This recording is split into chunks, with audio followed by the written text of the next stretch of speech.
Hey guys, welcome back to part 3 of 3 Point Perspective. I'm Jonathan Rector. You guys can check out my work at jonathanrector.com. Okay, so I just took a little liberty to save some time.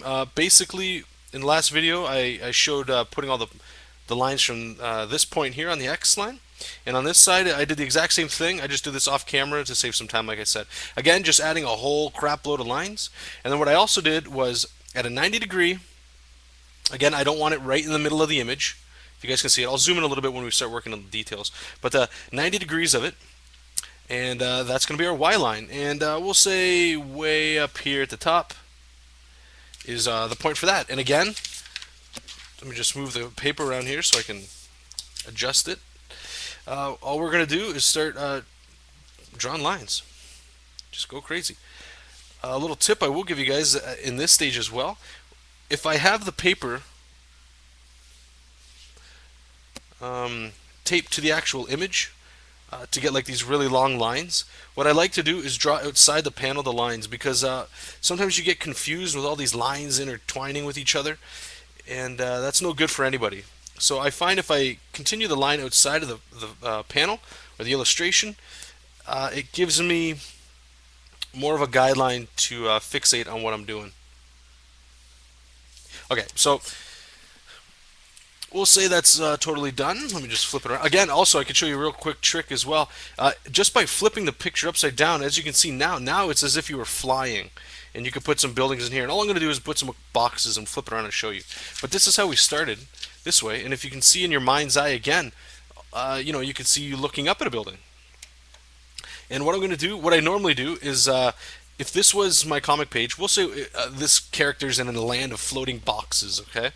Um, I've already seen the lines, so I can just pick the lines that I like, you know, and I just lightly sketch in. And this is actually something I wanted to show you guys. Okay, I apologize for the shaky camera work. If you can see right here, this point, there's no line that's actually there. So by using the lines that I've already drawn, I can establish where this line should be, if that's making any sense to you guys. Okay, so I'll just lightly sketch in some lines. Nothing too fancy.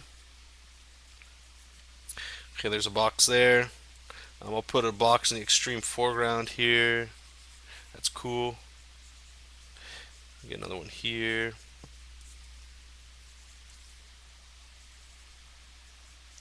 I'll make this guy a rectangle, just for kicks.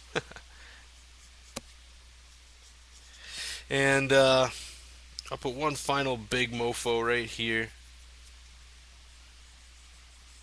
I'm going to show you. I don't ink my work personally. I just usually use a pencil. So what you could do in this stage is start erasing lightly and then inking. But what I like to do is grab a kneadable eraser, which I can't really use because it's helping my camera stay where it's at. But I'm just going to grab a regular white eraser, just this guy here.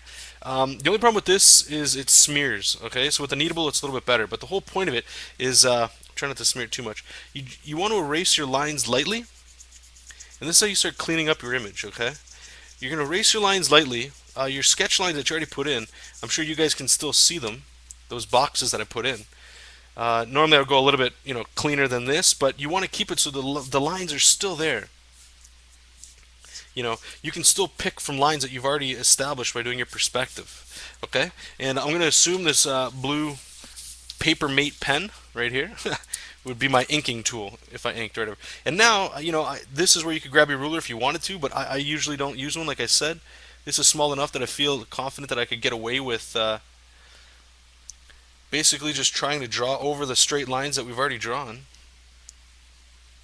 And I'm trying to go a little quick here, so I don't end up doing 50 videos. Nothing kills people's drive than that. But yep. And this is literally what changed my view of doing perspective drawing. By spending all the monotonous time of drawing all those lines when I first started doing perspective, the way I was taught was you'd grab your ruler and you'd mark off every like second centimeter or millimeter, and then you would start doing straight lines from that. And I mean, that was the most boring crap that I ever had to deal with. And as soon as the guy that taught me a lot of things said, just start throwing in lines, it just clicked for me personally, anyway. And ever since then, it's stuck. So there you go. I mean, let me. I'll just do this quick. Just a box and a panel here, so you guys can see it. There you go. I mean, you got boxes, and you could turn these into buildings, no problem. See it smeared, but just for kicks, just gonna shade the bottoms of the objects. Not trying to be too clean with it. Okay, so now you can see the shapes in 3D space. Now, if you started turning the perspective, see, now you could have, maybe this is like a road, boom, and there's like a big motorcycle derby going through there, or whatever. Maybe it looks a little better like that to you, you know. Here you go. Now you're flying through the sky and you're looking down at these buildings. Like now these are I don't know, farmhouses or something, and there's people raiding the villages. Whatever you got to do. You just keep flipping it, and you come up with some crazy stuff. But that's all it is, And just practicing really simple, small little sheets of paper like this, you should be good to go. I was going to show another example, but looking at the time, I think I'm going to wrap it up in this video. Let's see what else I put on my topic list here. I'm going to show you the demos, which I did. Okay, now I'm going to just show you the ones that I've already done. And hopefully, I mean, maybe you guys get a little kick out of it. This one, I messed up. This one's actually 2-point perspective here, okay? But I just wanted to show you guys, okay? So that red is the horizon line, and the Y, basically I just turned it into 2-point perspective by accident. But what we could have done is we could have put a point here, and all the lines that are going up and down would have basically tilted. And just doing that real quick, that's just 2-point perspective, just blocking it in. This one's an actual true 3D perspective here, okay? Sorry for the camera work again. So that's it. It could be a skyscraper. Again, if you turn it sideways, it could be, something else. You could be running down the side of a building now. And I just want to show you guys again the grid. All I did was there's the Y going up and down. You don't worry. You only pick one point on the Y line, and on the X is basically your 2-point perspective. That's basically it there. And the last one I did is I just wanted to show you a practical way of doing it and an error as well, okay? So this is me flying through a city. I usually do this on the weekends, drawing sometimes gets boring, so you just put on your superhero boots and your cape. I didn't put the cape on that day, and I just decided to fly around. So here's your panel, okay? And all I did was our X line, instead of making it straight, I just curved it. Not curved, sorry, I just slanted it. See if I can see it a little bit better out here. So just slanted, okay?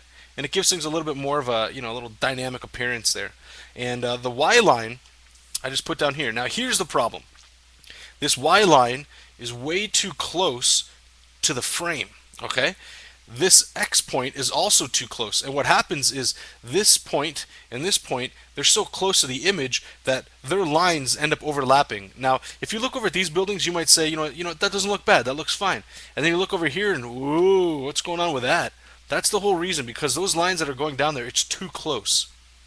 So I guess a rule of thumb would be, only in a 3-point perspective drawing, only have one point, whether it be on the Y or either X's, only have one close to the actual image. The other ones, shoot them far away. Okay? So if you guys have any questions or comments or anything, if you guys want me to clear anything up, I can always do that. That's no problem. You guys can get a hold of me on my website, again, jonathanrector.com. You guys can follow me on Twitter, artbyjar. And, if you've got to private message me or anything, you guys, I'll answer it, no problem. So I hope you guys learned a little something from it. And again, I hope you guys have a little bit more fun and stop dreading doing 3-point perspective, because it is pretty easy once you do this enough times. Again, practice makes perfect, or if not perfect, it at least makes it enjoyable. And again, the only thing that I didn't really cover in this one would be going into here, and let's say, I've already got all the lines in there. I could start adding the buildings and all the cool structure and all that stuff. But anyway, you guys have a fantastic week. I'll see you guys next Friday, and you guys can check my live show as well, live Scribbles with Jonathan on USTREAM, and there's a link in that in the description as well. So again, thanks so much, guys. You guys have a fantastic weekend, and have a great week. Take care.